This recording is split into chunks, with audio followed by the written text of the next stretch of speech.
27 March কাতারের Lusail iconic stadium আবারও ইতিহাস লেখার মঞ্চ প্রস্তুত। যে স্টেডিয়ামে একসময় বিশ্বকাপ ফাইনালের উন্মাদনা দেখেছে ফুটবল বিশ্ব, সেই একই মাঠে আবার মুখোমুখি হতে যাচ্ছে দুই মহাদেশের দুই চ্যাম্পিয়ন। একদিকে ইউরোপের পরাশক্তি স্পেন ন্যাশনাল ফুটবল টিম, অন্যদিকে বিশ্ব champion Argentina national football team. আর আর্জেন্টিনাকে নেতৃত্ব দেবেন ঠান্ডা মাথার কৌশলী কোচ লিওনেল স্ক্যালোনি। লুসাইলের সেই রাত কি আবার নীল সাদা উৎসবে রঙিন হবে, নাকি স্পেনের টিকি টাকা পাসিংয়ে থমকে যাবে আলবি সেলেস্টেদের গতি? বড় ম্যাচ মানেই শুধু 90 মিনিটের খেলা নয়, এটা মানসিক শক্তির পরীক্ষা, কৌশলের লড়াই আর সঠিক স্কোয়াড বাছাইয়ের যুদ্ধ। চলুন তাহলে দেখে নেওয়া যাক কেমন সম্ভাব্য স্কোয়াড নিয়ে স্পেনের বিপক্ষে মাঠে নামতে পারে আর্জেন্টিনা। গোলপোস্টের নিচে কি থাকবেন বাঁশ পাখি এমিলিয়ানো মার্টিনেজ? বড় ম্যাচ মানেই এমিলিয়ানো মার্টিনেজ। পেনাল্টি হোক কিংবা শেষ মুহূর্তের সেভ, তিনি প্রমাণ করেছেন চাপ যত বাড়ে তার পারফরম্যান্স তত উজ্জ্বল হয়। বর্তমানে অ্যাস্টন ভিলাতে দারুণ ফর্মে আছেন তিনি। প্রিমিয়ার লিগের ধারাবাহিক ভালো পারফরম্যান্স তাকে আত্মবিশ্বাসে ভরিয়ে রেখেছে। স্পেনের দ্রুত আক্রমণ ঠেকাতে তার রিফ্লেক্স আর মানসিক দৃঢ়তা হবে আর্জেন্টিনার প্রথম শক্তি। সেন্টার ব্যাকের সম্ভাব্য জুটি ক্রিস্টিয়ানো রোমেরো ও লিসান্দ্রো মার্টিনেজ।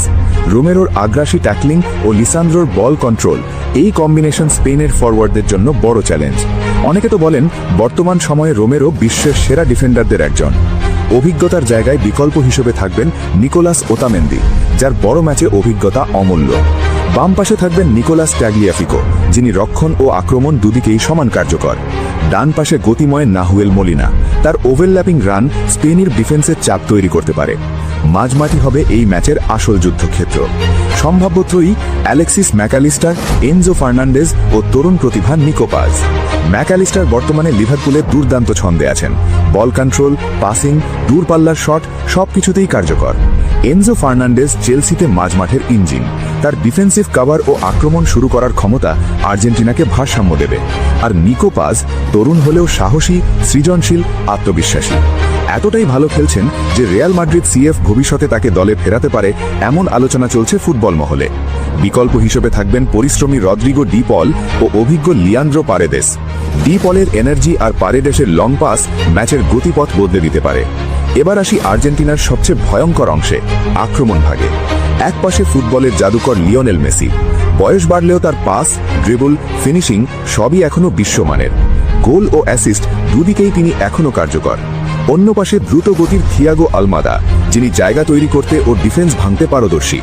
মাঝখানে থাকবেন গতিময় ও পরিশ্রমী জুলিয়ান আলভারেজ। প্রেসিং, গতি আর নিখুঁত ফিনিশিং তার বড় শক্তি। বিকল্প হিসেবে আছেন ভয়ঙ্কর গোল স্কোরার লাউতারো মার্টিনেজ, যিনি সুযোগ পেলেই গোল করতে জানেন। আর তরুণ বিস্ময় আলেখান্দ্রো গার্নাচো, গতি ও ড্রিবলিংয়ে প্রতিপক্ষকে ভোগাতে পারেন। এই আক্রমণ ভাগকে আটকানো কি সহজ হবে? স্পেনের ডিফেন্ডারদের জন্য এটা হতে পারে এক দুঃস্বপ্নের রাত।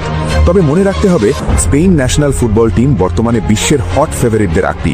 তাদের বল দখল, পাসিং নেটওয়ার্ক আর তরুণ প্রতিভারা ম্যাচের গতি নিজেদের নিয়ন্ত্রণে নিতে পারে। তাই এই ম্যাচটা হবে কৌশল বনাম কৌশলের লড়াই।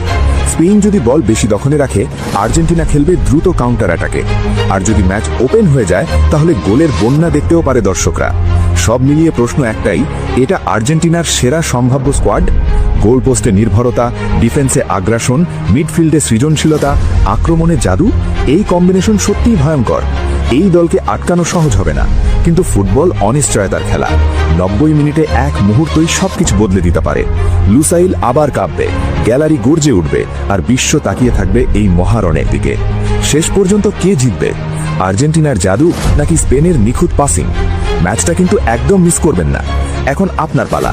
এই স্কোয়াড নিয়ে কি আর্জেন্টিনা স্পেনকে হারাতে পারবে? কমেন্টে আপনার মতামত জানান। ভিডিও ভালো লাগলে লাইক দিন, আর এমন বিশ্লেষণ পেতে সাবস্ক্রাইব করতে ভুলবেন না।